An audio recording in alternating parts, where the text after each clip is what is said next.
The nurse didn't stutter. She didn't blink. She just held the chart like it was a grocery list and said, "The paternity markers don't match." That was it. 8 words. 8 dull, clinical syllables that tore through 20 years of marriage like a scalpel through paper. I didn't scream. I didn't ask which markers. I didn't demand she recheck the blood work. I just nodded, like I'd been waiting for this, like I had always known, somewhere deep in the base of my spine, that the numbers wouldn't match. I thanked her. Then I walked out of the pediatric clinic with my hands shaking and a strange clarity blooming behind my eyes. That night, I gave the baby his bottle while Jenna sat across the room, scrolling through her phone like nothing had shifted, like our entire universe hadn't just been peeled open. The boy, my boy, or at least the one I'd raised for 19 months, grabbed my thumb in his sleep. I sat in that chair for a long time, long enough that my legs went numb. Jenna looked up once. "You okay? You're quiet." "Just tired," I said. That was the last lie I ever told her. Before I go any further, I want to say this. Most people never expect it. But the truth is, over 97% of you reading or listening to this story aren't subscribed. If you want to hear more true stories like this, stories that don't scream but cut anyway, hit subscribe. It motivates the team more than you realize. Anyway, by sunrise I was gone. No dramatic confrontation. No finger pointing. No, how could you? In the middle of the night. That's not how I work. That's how people who want answers behave. I wasn't looking for answers. I was looking for air. I left the child asleep in his crib. He stirred once when I brushed my knuckle across his cheek. That's the part that gutted me. That's the part one don't talk about. Jenna was dead asleep. No makeup, one leg kicked out from under the blanket. She looked peaceful, which felt like its own kind of insult. I stood at the door for a second, just to look at her, the way you look at a house before it's demolished. I left everything. My phone, my laptop, my wedding ring on the kitchen counter next to her favorite stupid, bless this mess coffee mug. What I did take was very specific.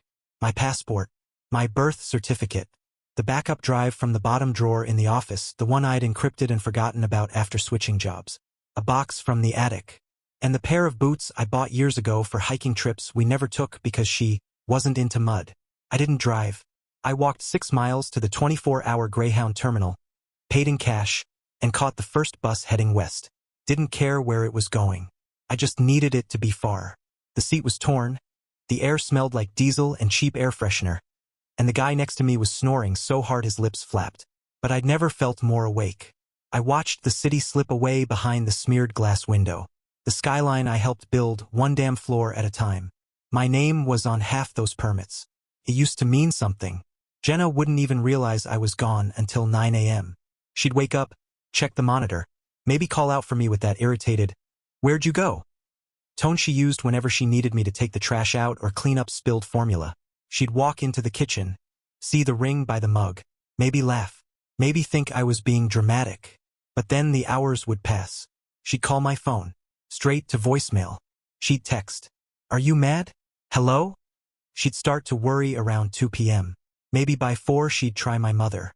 But that wouldn't go well either. Because here's the thing Jenna never realized about me. I don't threaten.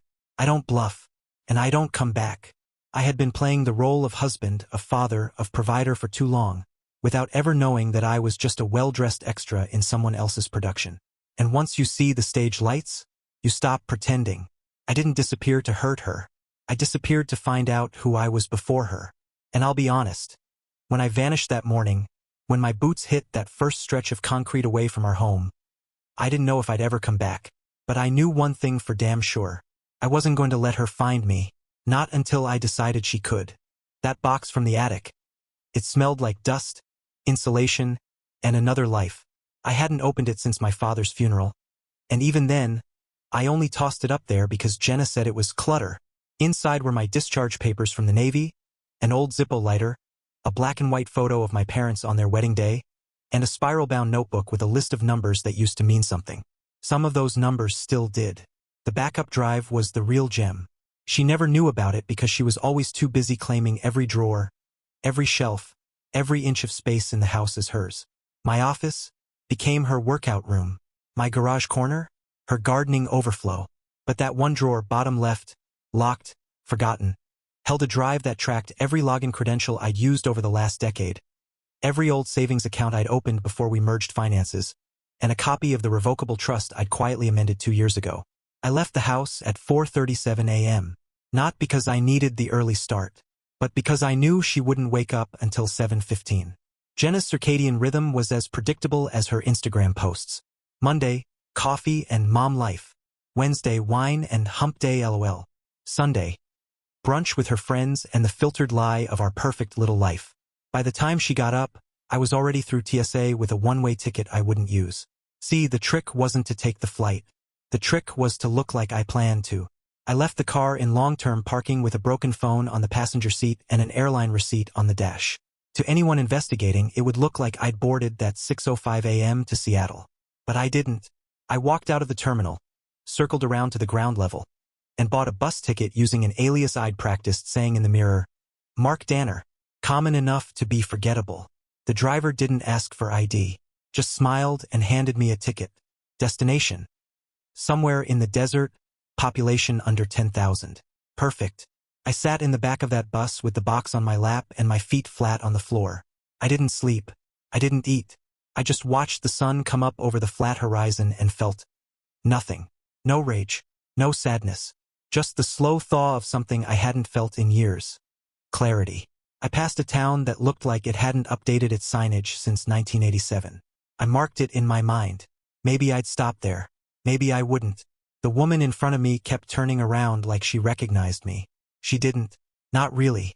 She was just trying to figure out why a man with a military buzz cut and 1,000-yard stare was riding a bus to nowhere with a cardboard box and no suitcase.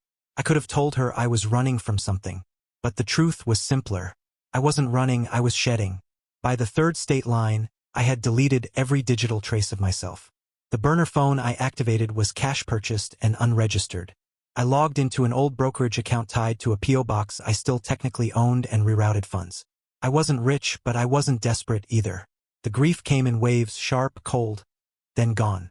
What hurt wasn't the betrayal. It was the stupidity. Mine.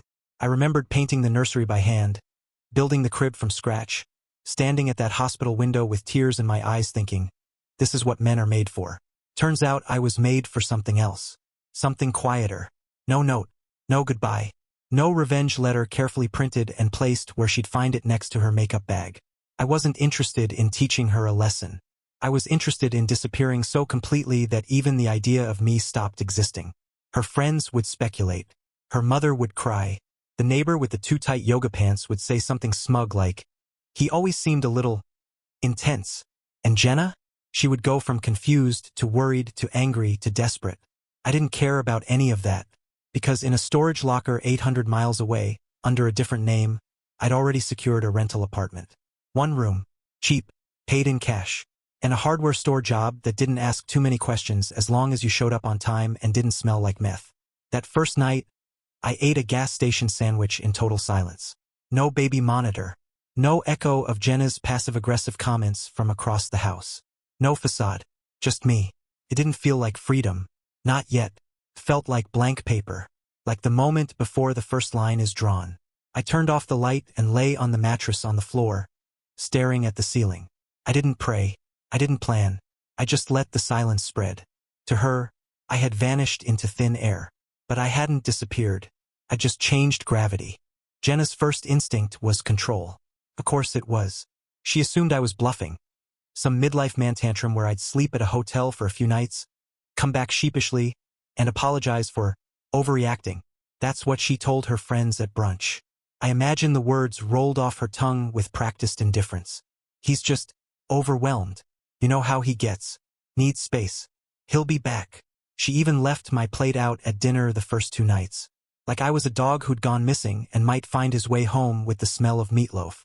But by day 4, she stopped pretending. She started making calls. Not to the police yet. That would have meant admitting she'd lost control. No, she started with my brother. That was her first mistake. Have you heard from him? She asked, voice tight. My brother's always been a better actor than I give him credit for. Haven't talked to him in a few months, he said. Last I heard, he was swamped at work. He left. I think he left me. A pause. Then a sigh. That doesn't sound like him. He hung up. then called me from a burner line I'd left for him 6 months prior. All he said was, "She's starting." I replied, "Let her." Next, she called my mother. That was her second mistake. She tried the sympathetic route. "He's gone. I'm scared something happened. Please, if you know anything." My mother didn't even blink. "Sweetheart," she said. "If he didn't want to be found, you won't find him." Click. That shook her. I know it did. Because the next day, she emailed a coworker of mine from Arizona, the same guy who covered for me once during a snowstorm when our son had the flu. She found him on LinkedIn of all places. "Hey, sorry to reach out like this," she wrote, "but I haven't heard from him in over a week. I know you two used to be close. Any idea where he might go to cool off?" The guy didn't even reply. He just forwarded it to me with the subject line, "She's fishing. You good?" I responded with a thumbs up. That's all I needed to say. See, the thing Jenna never grasped is that people remember how you made them feel. And she didn't make people feel much of anything except tolerated. She'd spent years burning bridges with wet matches, assuming her charm would carry her across. But now the river was wide, and she had no raft. After the second week, the post started. First vague, then increasingly desperate. "If anyone's seen my husband, please DM me. We just want to know he's safe. Please share. Our son misses his father." Our son. Her son. A child I had fed, held, protected, until that blood test reminded me I was just a placeholder. A ghost dad. She updated her Facebook profile picture to a smiling photo of the three of us at a pumpkin patch from the previous October. The caption was almost poetic in its delusion. "Come home. We love you." Her comments were full of sympathy. Heart emojis. Prayers. But I noticed how none of them came from people who really knew me.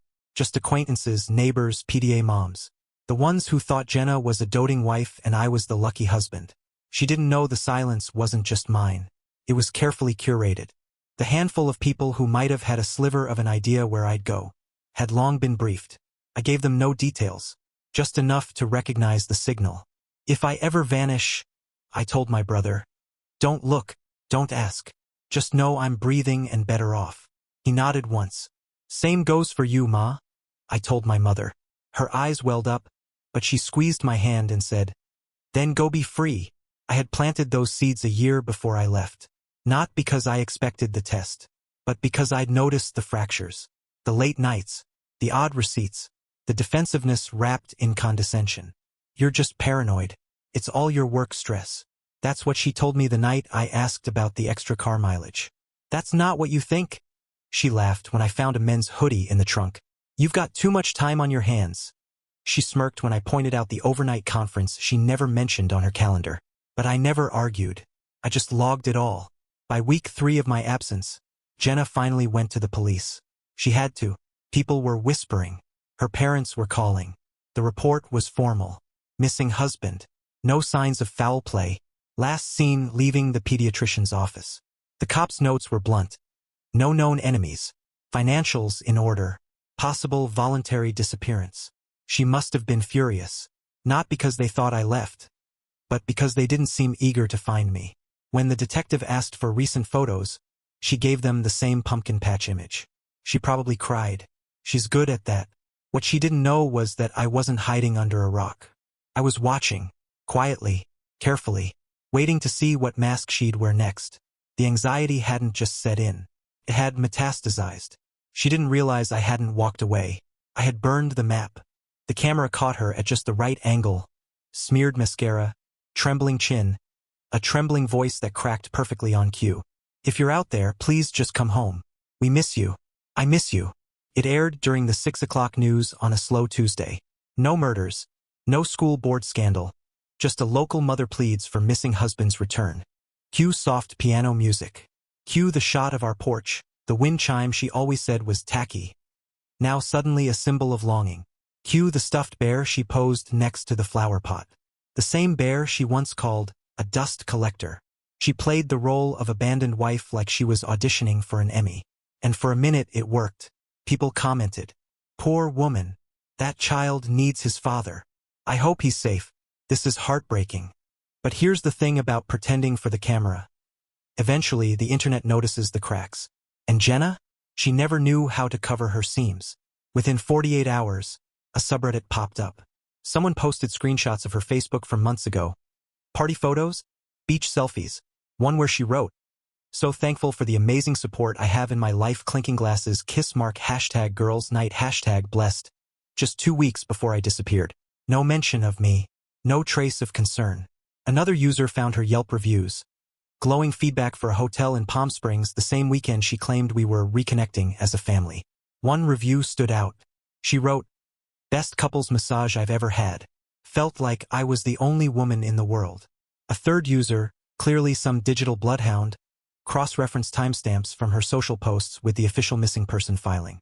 They didn't match. The thread title said it all. Why would a loyal husband vanish? Unless he had a reason. Comments flooded in. Something stinks. She's hiding something. What if he found out something devastating? And then someone dropped the bomb. A throwaway Reddit account. No profile. No history. One post. It read, "Ask her who the father is." Attached was a blurred photo of a lab printout. My name, the child's name, and a line highlighted in yellow. Inconsistent with paternity markers. It spread like fire on gasoline. Some thought it was fake. Others started connecting dots. That hotel in Palm Springs? Known for its executive retreats. Her workplace? She'd just gotten promoted. The new supervisor? Divorced. Mid-40s. Gym body. Suddenly the image of the heartbroken mother began to slip. A woman from our old neighborhood commented on a blog post. She always seemed off. Controlling. Like everything had to revolve around her. Even him. The narrative inverted almost overnight. Sympathy twisted into suspicion. Her DMs filled with venom. Did you cheat? Where is he? Did you lie to the police? Is the kid even his? She went private on all platforms. Deleted old posts. Scrubbed photos. But it was too late. The internet had blood in the water. And still, she had no idea where I was. But I was watching everything. Quietly. Carefully. I saw the press conference where she teared up and muttered, "We were happy. We had our routines. I just don't understand." The detective next to her didn't even blink. I knew that look. That was the look of someone who had their doubts but couldn't say it out loud. Yet, she started getting edgy in interviews. Defensive. "I don't know why people are attacking me. Social media's toxic. None of these people know me. This is about my missing husband. Not gossip." But the cracks had spiderwebbed across the glass.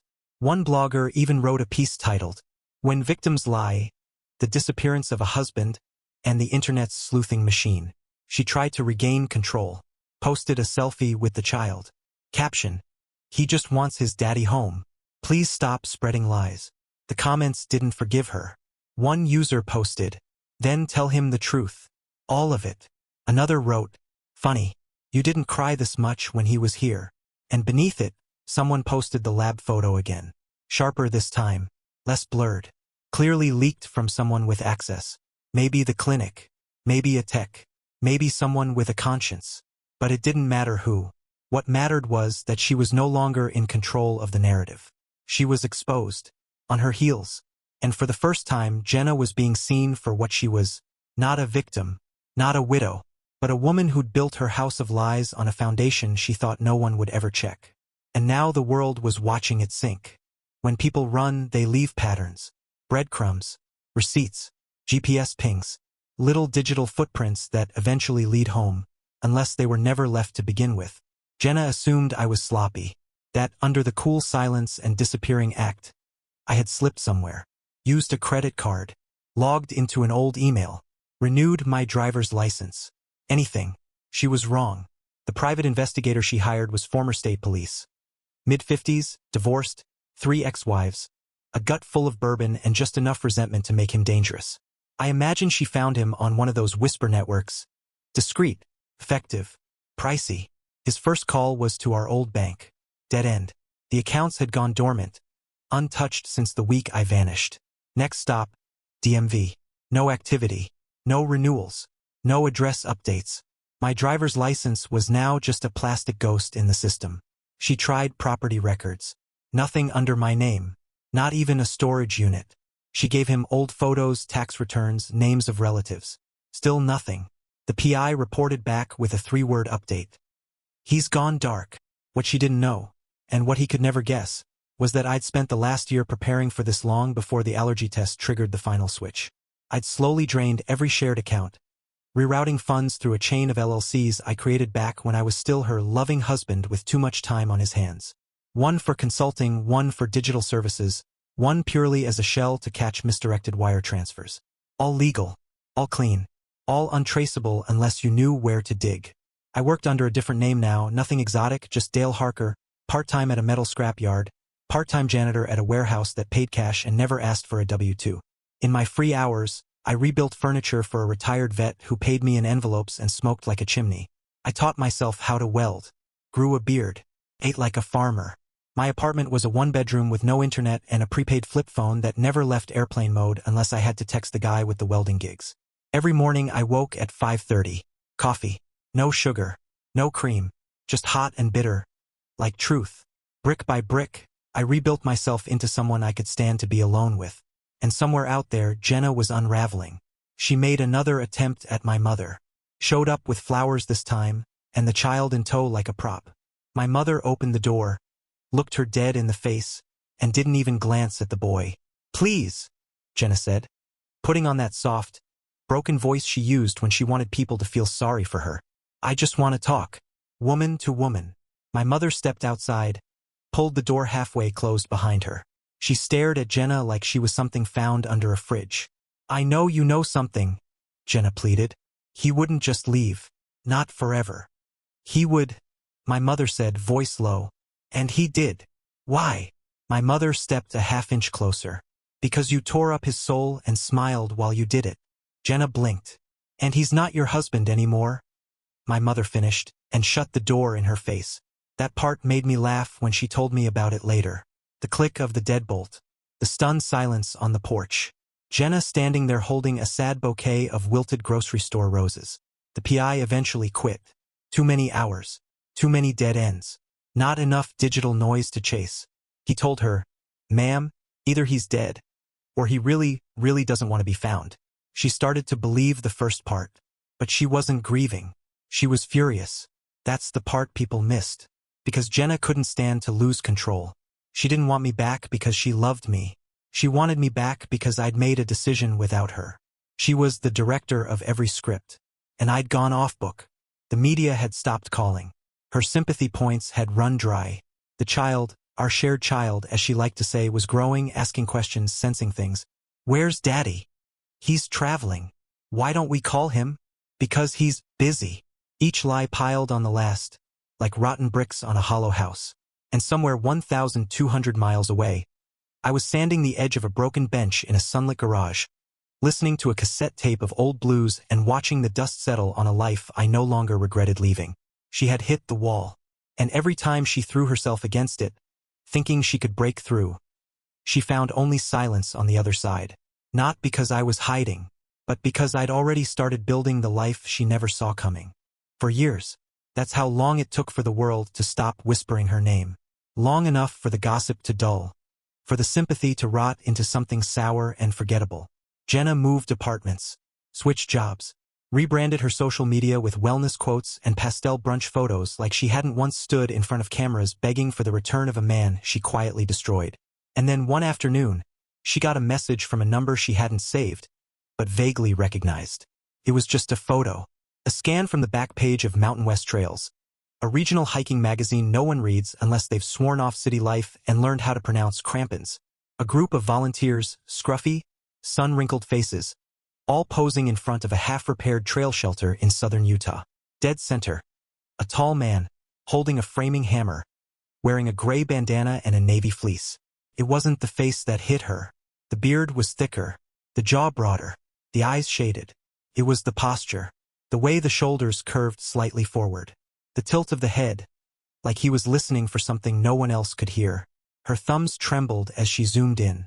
The message that came with the photo said, "Is this him?" She didn't respond. She didn't have to. She bought a ticket that night. Salt Lake City, departing at 6:45 a.m. There are people who chase closure because they want peace. Jenna chased it because she couldn't stand the silence. For years of not knowing had eaten away at her bones. She didn't want to fix anything. She wanted the story back in her hands. But I wasn't a story anymore. I was a man again. When she landed, she rented a Jeep, always overcompensating, and drove 4 hours south into the scrublands.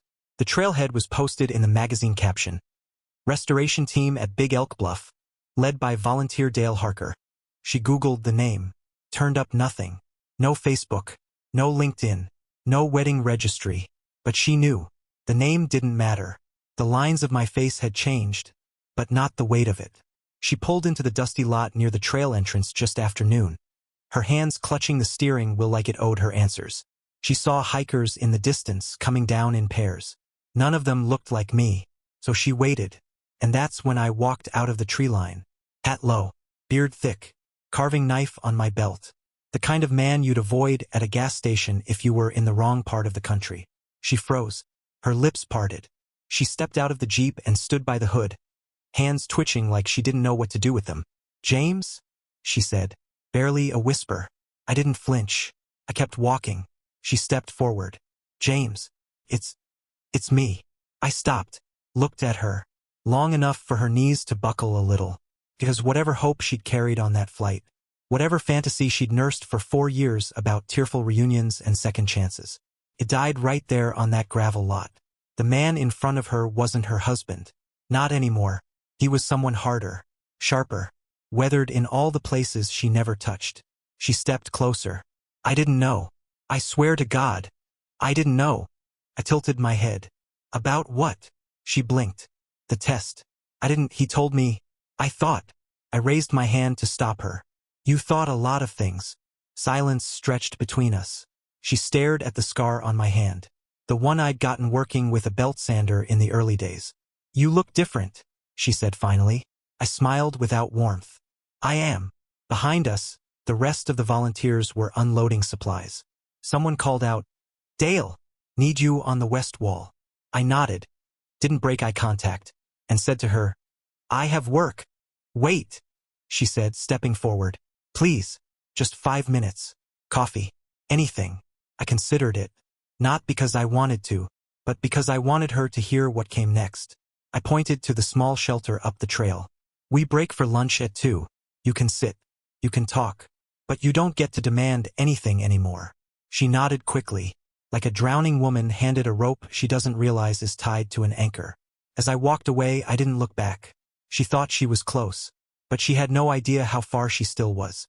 The shelter sat on the edge of a rocky ridge, 3,000 feet above the nearest paved road, where the cell towers gave up and the air stung with pine and old smoke. It wasn't a place for sentiment. It was a place for work. Raw, calloused, and quiet. I liked it that way. Up here, people kept their voices low and their eyes forward. They carried what they needed and left the rest behind. She didn't belong here, but there she was, standing at the tree line, watching me sweep debris off the path like the past hadn't followed her up the mountain. I didn't stop. I didn't pause to ask why she came or how she found me. I swept, methodically, left to right, one motion at a time. I could feel her presence like a fever behind my back. Finally, when the last pine needle was gone and the dust settled, I leaned the broom against the shed, took off my gloves, and turned.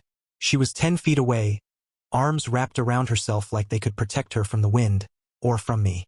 Her voice cracked before it even reached me. "Why didn't you tell me?" I stared at her. Not cruelly, not kindly, just flat. "Because the truth wasn't mine to reveal," I said. "You buried it. I just read the tombstone."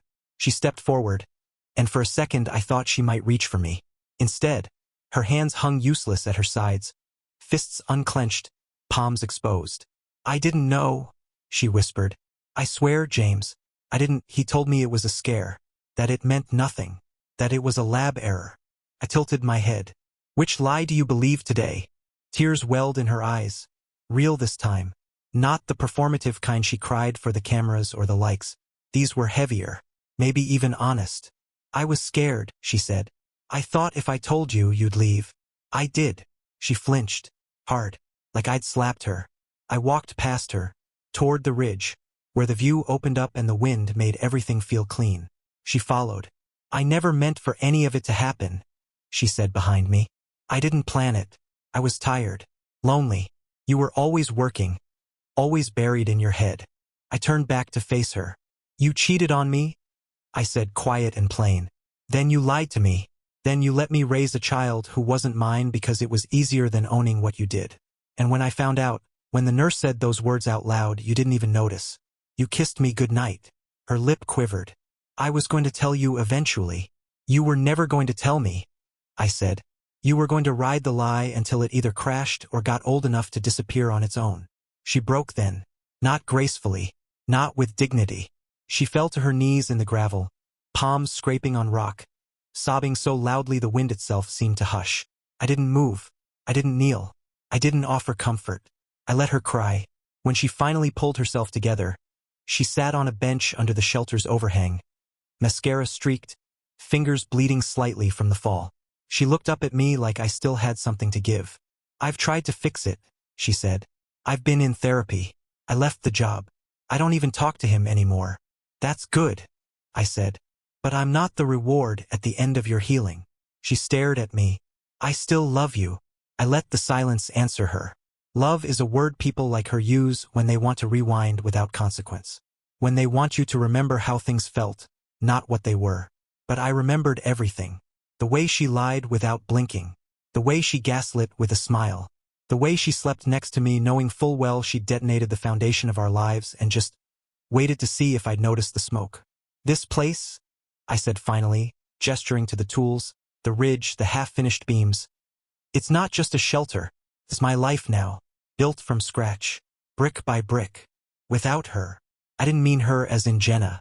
I meant her as in the version of myself I used to be when I was with her. That man, the devoted, hopeful, blind version, was long dead. And in his place stood someone stronger, harder, quieter. She stood up, slow, hesitant. What now? I met her eyes. Now you go. You don't want to see him? She asked, and I knew she meant the boy. The question hung like a hook between us. But I didn't bite. Instead, I said, you came here for forgiveness. That's not something I owe you. You buried the truth, and I buried the man who would have cared. She turned, wiping her face with her sleeve, her body smaller somehow. And then, she walked back the way she came. No begging, no promises, just wind and gravel.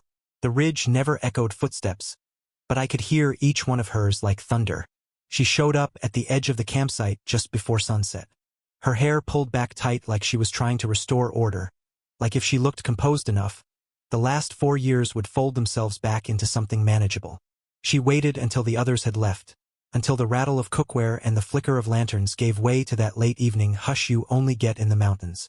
I found a diner, she said, voice small. 15 minutes down the road. They're open late. I just want coffee. Please. I looked at her for a long moment. Then I nodded. Fine. But we won't be alone. The puzzled expression on her face barely had time to settle before I added, my attorney will join us. She blinked, the flicker of control slipping again. You brought a lawyer up here? No, I said. He's local. Like me. We drove in silence. The kind where she kept glancing over like she was waiting for me to soften. I didn't. The truth is, I wasn't angry. Anger is loud. I was methodical, something she still hadn't learned to fear. The diner was a worn-out box with a flickering open sign and the smell of burnt coffee baked into the wallpaper. She slid into the booth across from me, her hands already clutching the chipped ceramic mug the waitress dropped off without a word. A few minutes later, my attorney walked in. Mid-60s, corduroy jacket, silver beard. The kind of man who reads every line twice and never raises his voice because he knows his words are bullets. She looked between us, confused. What is this? My attorney placed a manila folder on the table like he was laying down a chess move that ends the game 5 turns early. 5 years ago, he said, flipping it open. Mr. Langston filed for divorce in the state of Wyoming. The filing cited infidelity as grounds. Per state law, the respondent must be notified. Notification was executed via publication and certified affidavit. She blinked. You filed without telling me? No, I said. I told you. You just didn't read the fine print. What are you talking about? The attorney slid a single page across the table. Her name was at the top. Her signature at the bottom. The date, 2 months before I disappeared. Her hand trembled as she read. This is from that refinance packet. The one you said was for the mortgage. I sipped my coffee. It was, I said. But buried in the addendum was a clause that stated in the event of an infidelity-related dissolution, the signing party relinquished all rights to marital property held in the shared trust. Her eyes scanned the paragraph, heart pounding in her throat now. But that's not legal. I didn't know what I was signing. My attorney raised an eyebrow. You initialed every page. We had it notarized. And your name was on the deed. Your participation was documented. She swallowed. But we never divorced. We did, I said, leaning forward just enough for her to see the truth in my face. You just weren't served. Not directly. The courts approved notice by publication after 3 attempts failed. You ignored 2 certified letters. Your lawyer at the time didn't respond. She was pale now, like the blood had drained out of her at the mention of her lawyer, one I knew she hadn't spoken to in years. The same lawyer she'd hired during the affair to discuss options in case I ever found out. Which means, I continued, you have no legal claim to anything. Not the house. Not the retirement accounts. Not the trust. Nothing. The waitress came by and refilled her mug without asking. Jenna didn't even blink. You tricked me, she whispered. No, I said. I planned ahead, because I knew one day the truth would surface. I just didn't know when, so I gave myself insurance. She stared at the paper again like she could erase the ink with willpower alone. This can't be real. You can't just erase me. I leaned back. I didn't erase you, Jenna. You signed yourself out the moment you decided honesty was optional. Her lip trembled. What about our son? I said nothing, because even now, even after everything, she still called him ours. Like biology could be papered over with sentiment. Like betrayal could be undone with retroactive guilt. She folded the paper, then unfolded it, hands shaking, eyes scanning for loopholes like she'd always done. But there weren't any left. I closed every door before I ever walked out of that house. And that's when she collapsed, not physically, not dramatically, but internally. The collapse you feel when the performance is over and there's no encore. Her shoulders sagged. Her eyes lost focus. The fingers that once pointed blame at everyone else just hovered there, useless. I let her sit in it. The bitter taste of consequence. She thought she had time. Time to spin the narrative. Time to mend the image. Time to pull me back with tears and confessions. But time wasn't hers anymore. It was mine. Started small. A niche podcast buried somewhere between true crime and self-reliance, hosted by 2 former military guys who traded PTSD stories and survival gear reviews for late-night confessions about broken lives. Their whole angle was men who disappeared. Not criminals, not fugitives. Just men who one day decided to walk. One of them had read a Reddit thread about me. One of those tinfoil conspiracies wrapped in half-truths and emotional guesswork. Man vanished after finding out child wasn't his. Wife claimed abandonment. Internet found out why. They sent a message through a dummy inbox I used to quietly watch the world rot. We'd love to record a short segment. No name, no pressure. Just your side, in your words. First, I ignored it. But one morning, as I watched the snow settle outside the cabin I now lived in, a place so far off-grid the stars felt jealous. I opened the mic, sat in silence for 20 full minutes before I said a word. Then I recorded. I didn't leave because I was weak. I left because silence is stronger than screaming. Because the moment I learned the truth, I knew that no conversation, no apology, could unbreak what she broke. Sometimes a man doesn't leave to hide. He leaves to rebuild. Quietly. Until he no longer owes anyone anything. That was it. They aired it under the title Ghost by Design. A husband's quiet exit. It clocked in at 7 minutes. Buried at the end of an episode about post-divorce men living out of vans. And yet people found it. They felt it. Spread. Quietly. Like frost creeping over glass. First on Twitter. Then in Discords. Then on TikTok, where someone dubbed it over footage of an empty swing set and a train pulling away from a station. The views exploded. Men shared it in group chats with captions like, "This hit too hard." Women shared it with fire emojis and, "Damn, he really left." Even therapists started quoting it. Until he no longer owes anyone anything. It hit Jenna's radar within days. Her inbox lit up. Strangers DM'd her. "Was this about you? You lied to that man and then cried on TV? No wonder he left. You raised a kid on a lie and expected applause?" She tried to deny it. "No, this isn't my husband. My situation is private." But the internet doesn't care about privacy. Old screenshots re-emerged. The leaked paternity results. Her Miss You photo campaign. A blurry still from that TV interview where she cried without a single tear. One comment read, "You weaponized sympathy. He weaponized silence. He won." And she felt it. Slowly, mercilessly. The public flipping. People stopped defending her.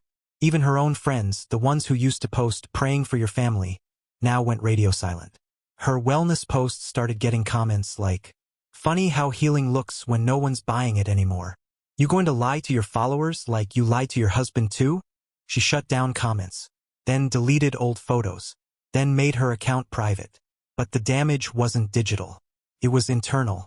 Because for the first time, she wasn't in control of the story. I was, and I hadn't even said her name. I never mentioned where we lived. I didn't describe her hair or her job or the town. And yet, everyone knew. Because truth doesn't need specifics. It just needs weight. And the weight of my silence crushed her louder than any public accusation ever could. She tried one last Hail Mary, a post on a community Facebook page. "To those assuming things, you don't know me. You don't know my story." Someone commented under it, "We didn't have to. He told it without a word." Her reply was deleted within minutes. But the thread lived on.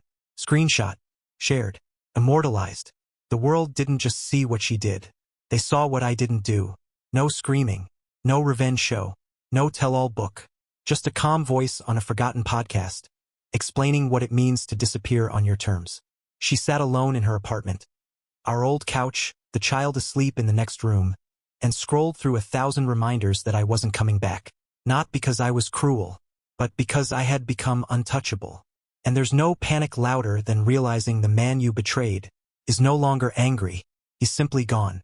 It was early autumn when she came back. No announcement, no email, no voicemail left in the static hours of the night. She just appeared. A silver Toyota parked crooked on the edge of the trailhead gravel. Dust on the hood. Leaves caught in the windshield wipers. I saw her before she saw me. She got out slowly. Hair tied back. Streaks of gray now chasing the gold. No makeup. No performance. Just the weight of time draped across her shoulders like a coat she hadn't asked for. The passenger door didn't open at first. Then it did, just a crack. I caught the glimpse of a teenage boy. Hoodie pulled low. Head down. She stepped forward. Careful, like someone who knew this wasn't her ground to stand on anymore. There were no reporters. No microphones. No public theater. Just pine needles underfoot and that sharp mountain stillness that makes you speak softer without knowing why. When she reached me, she didn't cry. That part of her was done. Instead, she stood there, hands clenched in front of her like a child asking for forgiveness she didn't fully understand. "He wanted to see where you live," she said, nodding slightly toward the car. I didn't respond. I didn't tell him who you were. Not at first.